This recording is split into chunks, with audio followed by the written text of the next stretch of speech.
is gift-based. Now, you see, when God, in the eyes of God, are you with me? In the eyes of God, in order for you to prosecute this natural life, you must be equipped with power. And that's why Jesus said that these signs will follow them that believe. See, the people that believe in me are equipped for life. And part of the equipment that Jesus makes available for life is power, so that they will have signs that follow them.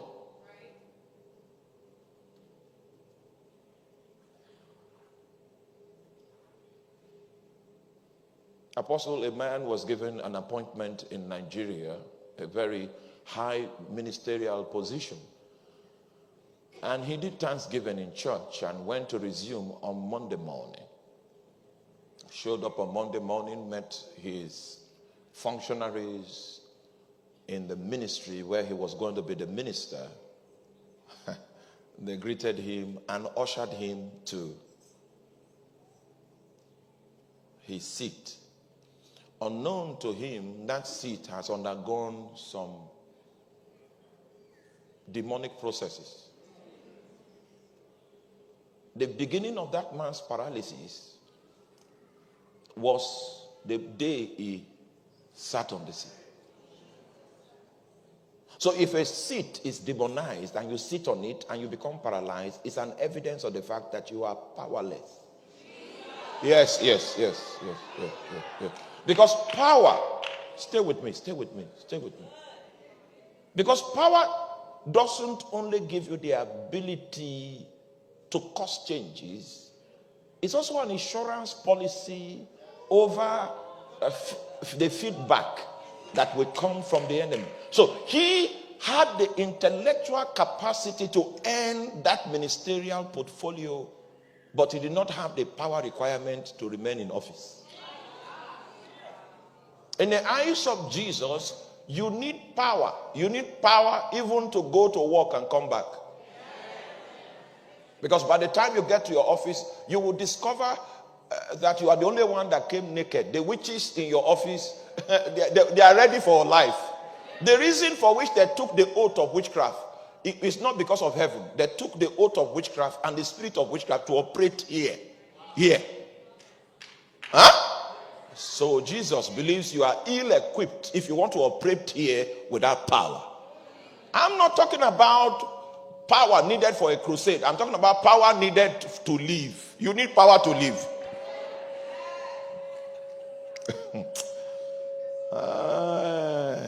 You know, I was in the oil industry before I got into full-time ministry. And if you know anything about Nigeria, you will know that most of what accounts for our GDP comes from the oil sector. All right?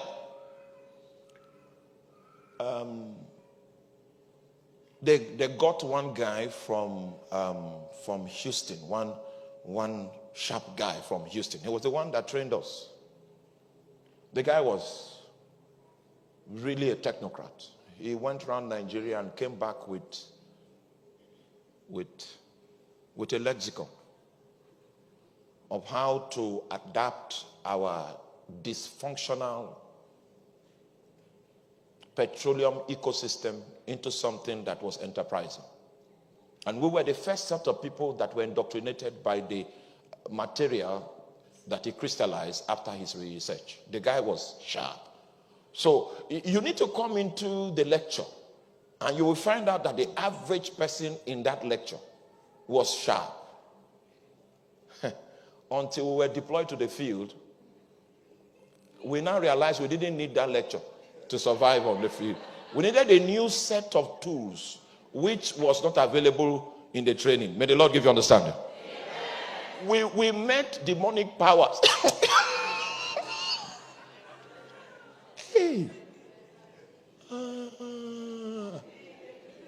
We were cramming the templates of tariff logistic systems, procedures and practice of fiscalization, market fundamentals and price economics. Then we went to the field. The guys there were wizards.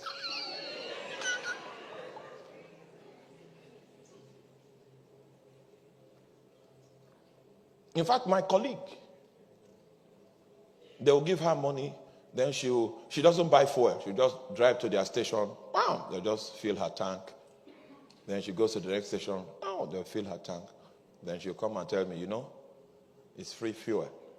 She woke up one morning, this hand was paralyzed completely.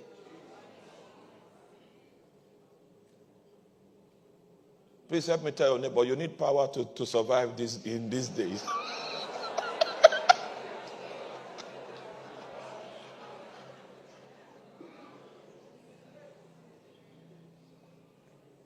And because of the authority that was on my stamp, because I was one of the regulators in the ecosystem.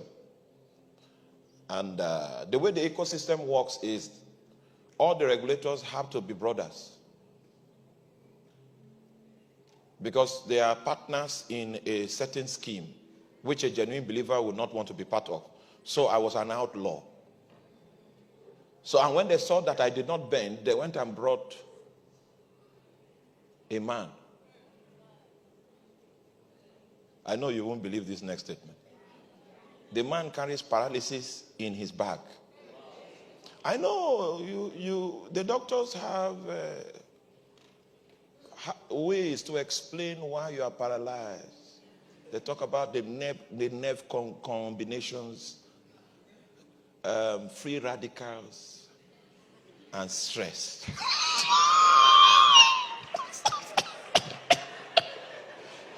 Hey.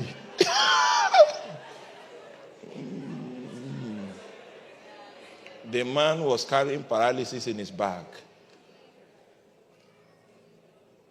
So all he needs to do to you is to shake you. So he'll come and shake you. If you shake him with your left, it means the left side is going. If you shake him with your right, it means the right side goes. True life story.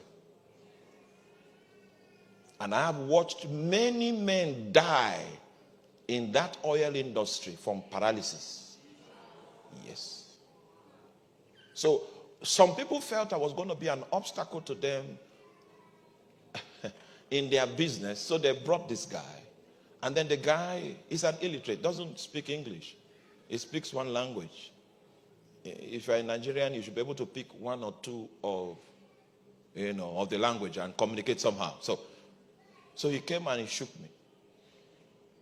So when he shakes you like that, he goes back for research. Then he comes to check on you on the 7th day. There's a science behind witchcraft.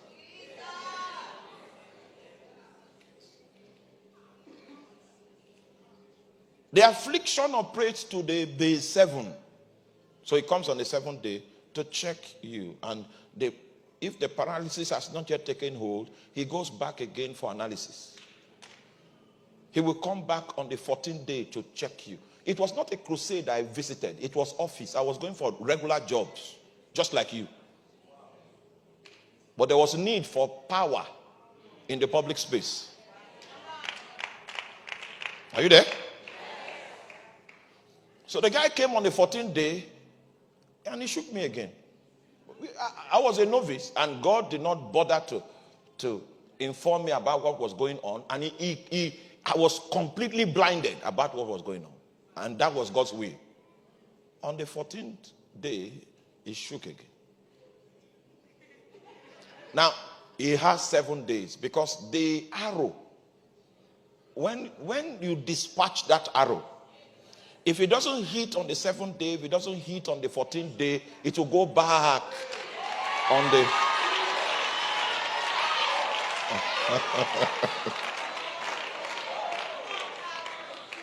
So on the 21st day, the man was paralyzed. And meanwhile, stay with me. The lecture is a long lecture. Wait, just stay. Don't clap. Don't clap. Just absorb it. Absorb it. Absorb it. I didn't know. But power has a dual policy. It gives you the ability to create changes. It also gives you an immunity policy such that nothing shall by any means, because there are many means through which things happen. But Jesus says, nothing shall by any means hurt you. Do you realize that after that man went down, the entire environment, I earned respect in the entire environment.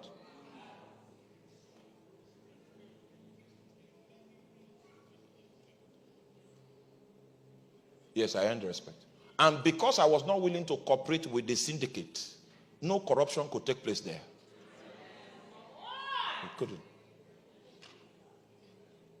And the reason why it happened was power. To operate as a train station officer, you need power. To operate as a husband, you need power. Because if someone wants to take on your wife, and the battle has been orchestrated from the realm of the spirit, the definition of husband that day changes. May the Lord give you understanding. It means that you are ill-equipped for this life if you are not galvanized by power.